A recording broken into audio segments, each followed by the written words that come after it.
আমি জানি না এই ভিডিওটি তুমি কখন দেখছো। হতে পারে 2024 সাল শেষ হতে চলেছে, অথবা 2025 সাল চলে এসেছে। নতুন সাল আসবে, এটাই নিয়ম, এটাই স্বাভাবিক।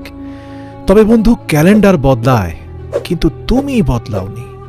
আমি জানি না তোমার গত বছর কেমন ছিল, কিভাবে কেটেছে, কিন্তু বন্ধু, সামনে আসতে চলেছে যে 6টি মাস, আমি গ্যারান্টির সাথে বলতে পারি তোমার লাইফ চ্যালেঞ্জিং হয়ে যেতে পারে যদি তুমি আজ থেকেই শপথ না করো। হ্যাঁ, আমি তোমাকে বলছি, 6 মাস, 6টি মাসের জন্য উধাও হয়ে যাও। যে লক্ষ্যে তুমি 5 বছরে পৌঁছাতে চাও, তা মাত্র 6 মাসে অ্যাচিভ করে ফেলবে। তোমার মধ্যে ভয়ঙ্কর পরিবর্তন চলে আসবে। বিশ্বাস হচ্ছে না?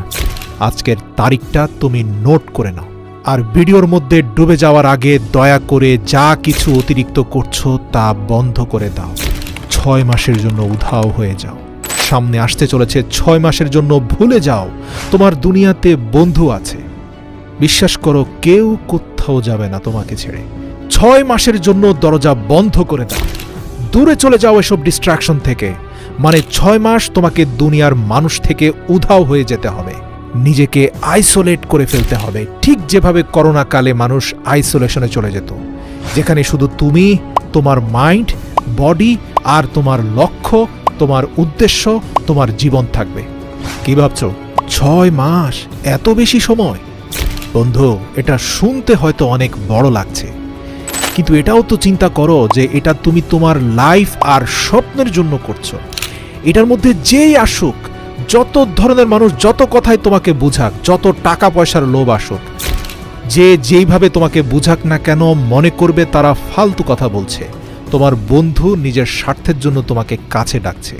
বিশ্বাস করো, তোমার যাওয়া না যাওয়া নিয়ে কিচ্ছু যায় আসে না। মনে রাখো, এই 6 মাসে তুমি যত মানুষের সাথে থাকবে, তুমি ততই নষ্ট হবে। সব আনন্দের গ্রুপ থেকে লেফট হয়ে যাও, ফালতু মানুষ এড়িয়ে চলো, আর টাইম ওয়েস্ট যারা করে তাদেরকে ব্লক করে দাও জীবন থেকে, ফেসবুক থেকে, ইনস্টাগ্রামের দুনিয়া থেকে বের হয়ে আসো। তোমার কাজ আছে জরুরি, এটা বলে শেষ করো চ্যাটিং। মেসেজ টাইপ করে নিজের সময় নষ্ট করো না। 6 মাস সেলফিশ হয়ে যাও, নিজের কথা চিন্তা করে, নিজের লাইফ, নিজের স্বপ্ন, নিজের লক্ষ্য, নিজের ফ্যামিলির কথা চিন্তা করো। Number 2, speech less, do more. মনে রেখো, খালি পেট আর পয়সা সবসময় আওয়াজ করে বেশি। তোমার অ্যাটিটিউড আর তোমার মোটিভেশনাল স্ট্যাটাসে কিছুই হবে না বন্ধু।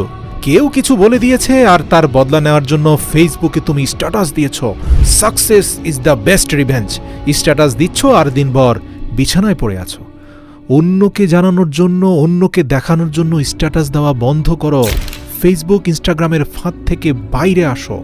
মানুষের সাথে তর্কাতর্কি করা বন্ধ করো।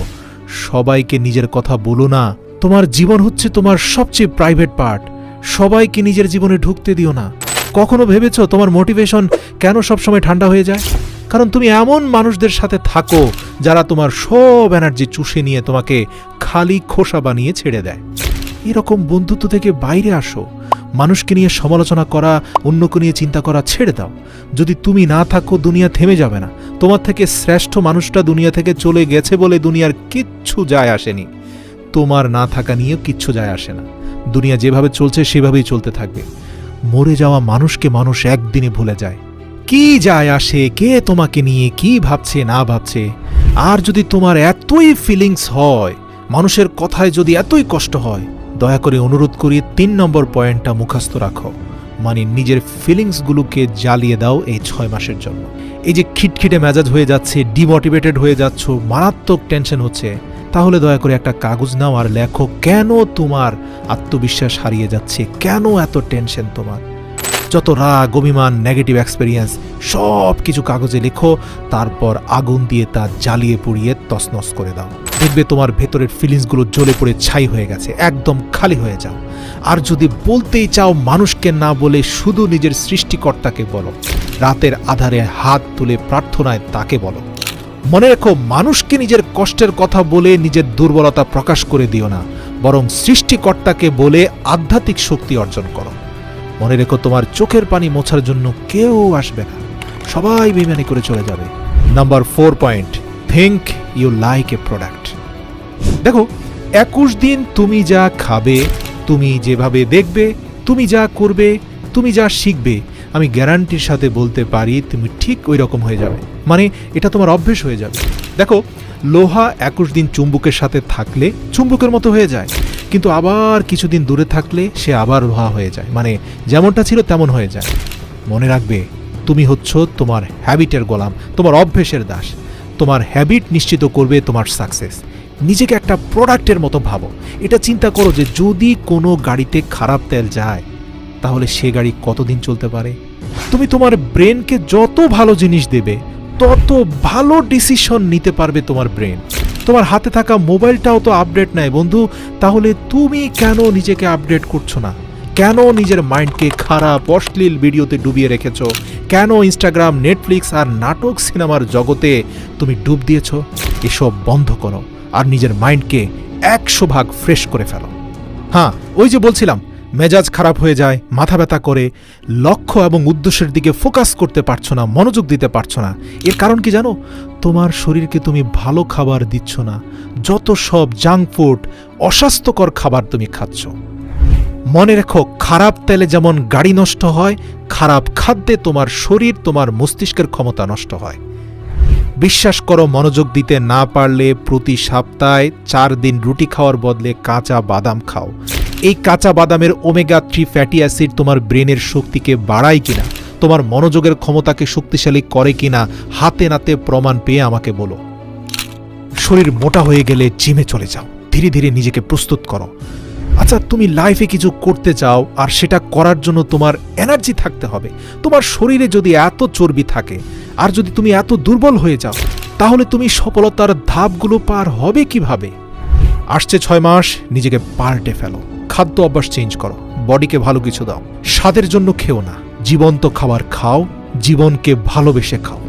জিমে যাও, টেস্টোস্টেরন বাড়াও, অনেক বেশি মাসেল হবে, অনেক বেশি টেস্টোস্টেরন বাড়বে। হাই টেস্টোস্টেরন মানে হাই এনার্জি, মোটিভেটেড ফিল করবে টেস্টোস্টেরনের কারণে। তোমার মাইন্ড মানে তোমার ভেতরের জেনারেটর ভালো কাজ করবে, মনে হবে যেন তুমি আকাশে উঠছো। এবার যখন নিজের শরীরকে প্রস্তুত করে ফেলেছ, নোট পেপার নিয়ে লিখে ফেলো তোমার যা যা লক্ষ্য, তোমার সকল স্বপ্ন লিখে ফেলো। 1 বছর কি করতে চাও আলাদা লিখো, 6 মাসে কি করতে চাও আলাদা লিখো, 1 মাস, 1 সপ্তাহ, এমনকি দৈনিক কি করতে চাও তাও লেখো। মনে রেখো, নিজের গোলকে যত ছোট করে অ্যাচিভ করবে তত তাড়াতাড়ি তা অ্যাচিভ হয়ে যাবে। আর যত বেশি অ্যাচিভমেন্ট হবে, তোমার আত্মবিশ্বাসের শক্তি তত তীব্র এবং শক্তিশালী হবে। আচ্ছা, ধরো তুমি ফেসবুকে 10 লক্ষ টাকার পণ্য বিক্রি করতে চাও। তার জন্য তোমাকে ডিজিটাল মার্কেটিং শিখতে হবে, প্রপার গাইডলাইন মেনটেন করে চলতে হবে। একদিনে তো সম্ভব নয়, তার জন্য তোমাকে পরিশ্রম করতে হবে, ডিসিপ্লিন মেনতে হবে, প্রপার ট্রেনিংয়ের দরকার হবে। এরপরে তোমার গোলে স্ট্রাইক করতে হবে। মোটিভেশন দেখে কিচ্ছু হবে না, 6 মাস পরিশ্রম করার জন্য ভেতর থেকে মোটিভেশন আসতে হবে। তোমার উদ্দেশ্য ক্লিয়ার হতে হবে। তুমি সাকসেসফুল কেন হতে চাও? প্রশ্ন করো তো। তোমার পারিবারিক অবস্থা চেঞ্জ করতে চাও, নাকি গরিব হয়ে বাঁচতে চাও না, না তোমার ভালো হেলথ চাও? কিসের জন্য চাও তুমি সফল হতে? তা কমেন্ট করে এই ভিডিওর নিচে বলো। এই ভিডিওতে করা কমেন্টকে আমি তোমার শপথ বাক্য হিসাবে ধরে নেব। যেভাবে একটা ক্ষুধার্ত ঈগলের ফোকাস শুধুমাত্র তার খাবারের দিকে থাকে, সেভাবে তুমি তোমার লক্ষ্যের দিকে ভয়ঙ্কর ফোকাস দাও। কাজ শুরু করার আগে তোমার ফোন বন্ধ করে নাও। একই সময় একই কাজ করো, না হয় অনেক কাজের মধ্যে তুমি ঝুলে থাকবে। খাবার খাচ্ছ, মনোযোগ দিয়ে খাবার খাও, প্রয়োজনের থেকে বেশি পরিমাণে চিবিয়ে খাও। জিম করছো, তাহলে শুধু জিমটাই করো, পুরো ফোকাস জিমে দাও। বই পড়ছো, পরিপূর্ণরূপে বইয়ের ভেতরে ঢুকে যাও। কিন্তু বেশিরভাগ মানুষ ঘরে থেকে অফিসে চিন্তা করে, আর যখন অফিসে থাকে তখন অফিসের কাজ ফেলে ঘরের চিন্তা করে। প্রিয় বন্ধু, ওই ফাঁদে পড়লে কিন্তু শেষ হয়ে যাবে। বিশ্বাস করো, 21 দিন যখন যে কাজটা করছো সেটাই মনোযোগ দিয়ে করো। সচেতনভাবে সজ্ঞানে অন্য কোনো চিন্তা মনের ধারে কাছেও আনবে না। শুধুমাত্র 21 দিন করো, তারপরে তুমি ফ্রি ফ্লো স্টেটে চলে যাবে। ফ্রি ফ্লো স্টেটের মানে বুঝতে পেরেছো? ওই যে যেমন মোটরসাইকেল যেদিন সর্বপ্রথম চালানো শিখছিলে, সেদিন কত মনোযোগ দিয়ে ক্লাস টেনেছো, কত মনোযোগ দিয়ে সামনে গাড়ি দেখে ব্রেকে চাপ দিয়েছ। আচ্ছা বলো তো, 6 মাস পরে কোনো গাড়ির সামনে চলে আসলে ওই চিন্তা ভাবনা করেই কি তোমাকে ব্রেকে চাপ দিতে হয়, ক্লাস টানতে হয়? নাকি তোমার অবচেতন মন অটোমেটিক তোমার পাকে ব্রেকের কাছে নিয়ে যায় আর হাতকে ক্লাস টানতে বলে? যদি সত্যি সেটা অবচেতন মনই বলে থাকে, তাহলে আমি বলবো এই অবচেতন মনটাকেই তুমি অ্যাক্টিভেট করে ফেলো। এটাই তোমাকে ডিসিপ্লিনের মধ্যে নিয়ে যাবে। মানে তোমার সাবকনশাস মাইন্ডকে শক্তিশালী করতে হবে। মানুষের কথায় যদি কান দাও তাহলে এসব করতে পারবে না। এই 6 মাসের জন্য মানুষ তোমাকে বলবে, আরে তোর কি হয়েছে, তুই তো দেখছি পাগল হয়ে গেছিস, বদলে গেছিস, এরকম হাজার কথা তোমাকে বলবে। তোমাকে কিন্তু তোমার নিজের কথাটাই শুনতে হবে। মনে রাখবে, তুমি এই 6 মাস কোথায় পালিয়েছ, কি হয়েছে তোমার, এর জবাব মুখ দিয়ে নয়, তোমার পরিবর্তন দিয়ে দিতে হবে। সত্যি বলছি, এই ভিডিওতে বলা প্রত্যেকটি ধাপ যদি যথাযথভাবে অনুসরণ করে তোমার সর্বোচ্চ শক্তি দিয়ে চেষ্টা করো, তাহলে 6 মাসে তোমার জীবন কমপ্লিটলি ট্রান্সফর্ম হতে পারে। আর মনে রাখবে, এটা অর্জন করার জন্য তোমার মাইন্ড কিন্তু পজিটিভ হতে হবে।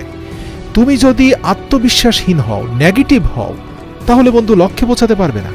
প্রতিটা স্তর স্টেপ বাই স্টেপ বলার পরেও যদি তুমি না পারো, তাহলে আর কিছুই করার থাকবে না। কমেন্টে লিখো তোমার শপথ বাক্য, কেন তুমি নিখোঁজ হচ্ছ 6 মাসের জন্য। সযত্নে থেকে যাবে এই কমেন্ট। 6 মাস পরে এসে দেখে যেও তুমি কি শপথ বাক্য উচ্চারণ করেছিলে এখানে।